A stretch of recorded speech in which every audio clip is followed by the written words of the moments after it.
زيت.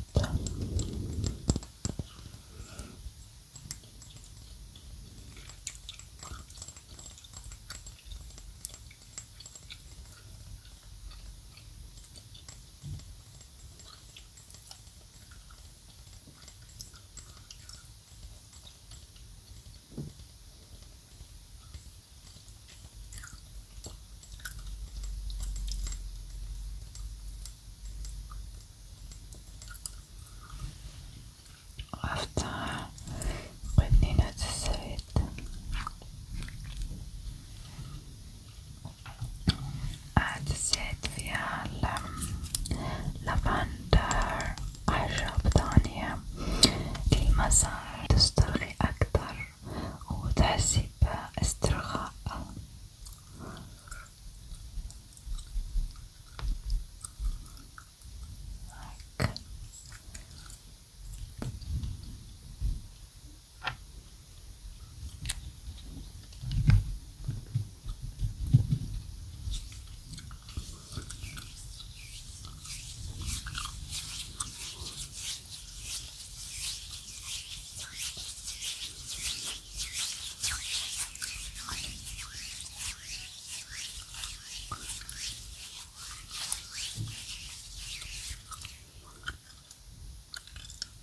حطلك على بشرتك تك تك تك تك،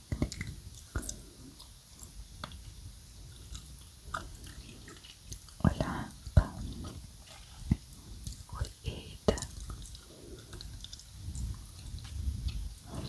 والإيد الثانية،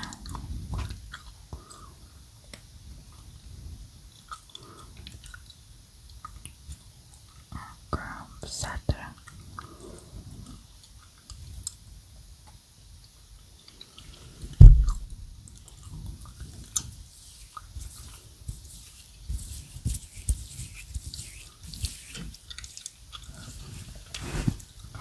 على كتفي لأنه يحسسني باسترخاء فظيع لما أعمل مساج بعد الظهر.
شو خلاك انك تختار القناة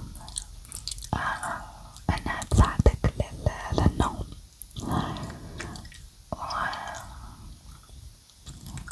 وشنو كمان؟ أم حبيت اني بالفيديو الجاي انزل قراءة تعليقات لاني بالفيديو اللي قبلها شفت التعليق، ما شاء الله ما شاء الله ما شاء الله ما شاء الله كتير حلو. حبيت التعليقات الإيجابية وأعطتني هيك سعادة حيوية ونشاط وسعادة لتصوير فيديوهات.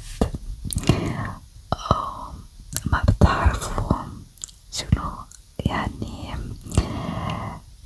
التعليقات الإيجابية كيف تعطيني قوة وتعطيني يعني يوم إيجابي جميل جميل جميل جميل جميل. فقط بتعليقات يعني لو شفت تعليق إيجابي أطير بالفرح. بتعنيلي كتير كتير كتير كتير. وأنا حابة أشكر كل الناس بالفيديوهات اللي دايما يكتبولي تعليقات جميلة حلوة مثل بسكر. ويعني الفيديو الجاي راح يكون قراءة تعليقات، فإذا حابين إني أقرأ تعليقكم اكتبولي تحت بالتعليقات، وكمان راح أقرأ الاي دي تبعكم أو الاسم تبعكم. وممكن أنكم تكتبوا الاسم ومن أي دولة تتابعوني وتعليق حلو. وراح أبدأ بقراءة التعليقات إن شاء الله بفيديو جاي، يعني بعد ما أنزل هذا الفيديو راح أشوف التعليق وأقرأ وأنزل هيك وبس.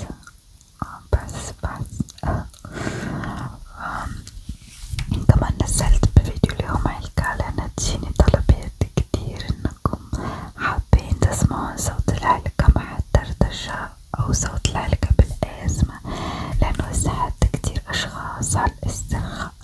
كمان أني عارفة إن في أشخاص ما بيكرهوا صوت العلقة، لكن دائما لما يكون الفيديو فيه علقة أكتب بالعنوان أن الفيديوهات فيه علقة، فاللي ما يحب يسمع أصوات علقة ما يتفرج على الفيديو.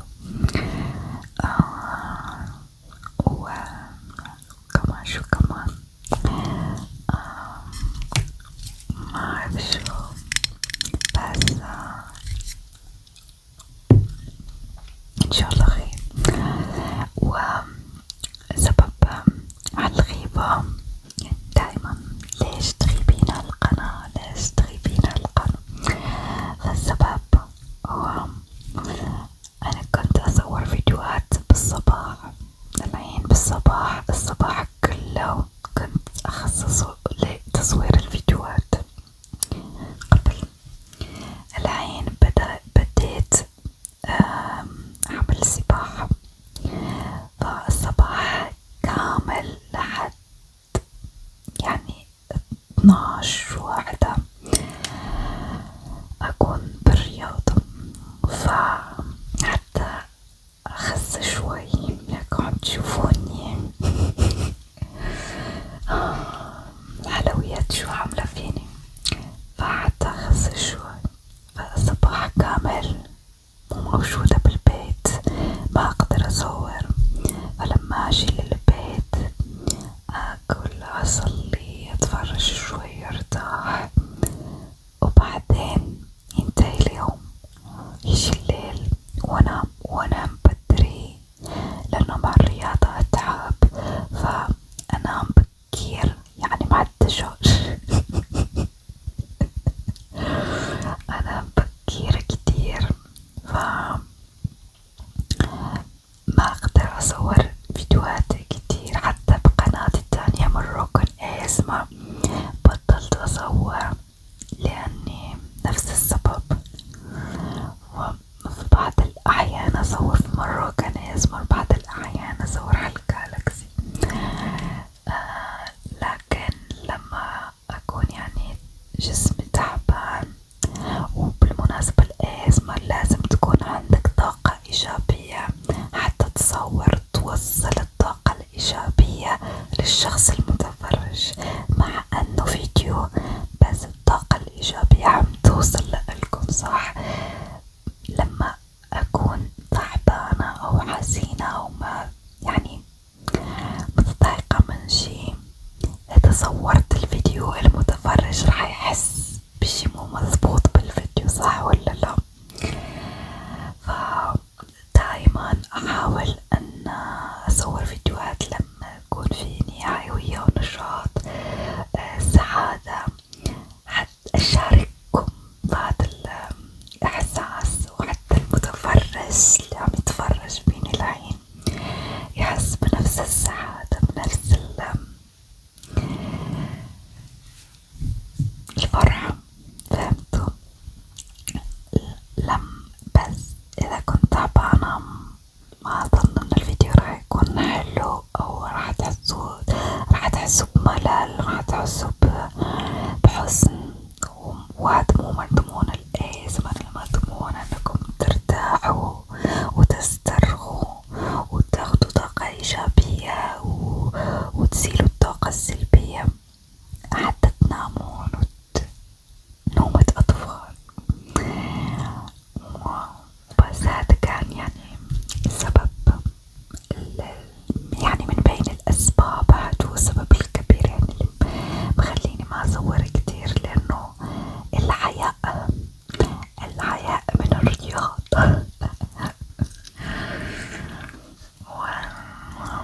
وبس، وأتمنى أنكم دايما تشجعوني، لأن تشجيعاتكم مرة تخليني سعيدة وتخليني ما انقطع القناة، وأرجع كل مرة أصور فيديو.